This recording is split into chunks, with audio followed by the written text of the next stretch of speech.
पाकिस्तान का नाम फख्र से फिर से बुलंद किया, ऊंचा किया सर हमारा बानो भट्ट ने। बानो भट्ट जो कि एक नौजवान बॉक्सर है और हाल ही में जी 23 से लेके 25 मई तक उर्दन में जो चैंपियनशिप थी, यानी कि एशियाई जियो जित्सु चैंपियनशिप 2025, जिसमें एक भारतीय एक इंडियन उनके आमने सामने खड़ी थी और उसमें उनका आपस में एक मैच था।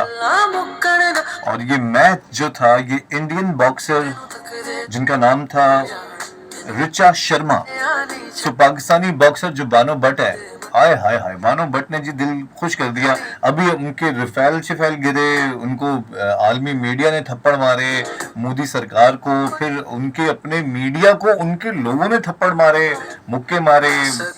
इस लेवल का उनको सबक चखा मोदी सरकार ने कि ये तो एक अलग ही लेवल था। लेकिन इस वक्त अगर हम देखा जाए, स्पोर्ट्समैन जो लीग है हमारी, वो भी इस वक्त भारत को नहीं छोड़ रही। यानी कि इंडिया के साथ जो चैंपियनशिप में बॉक्सर्स आमने सामने, बानो भट्ट वर्सेस ऋचा शर्मा को उड़ा के फेंक दिया बानो भट्ट ने।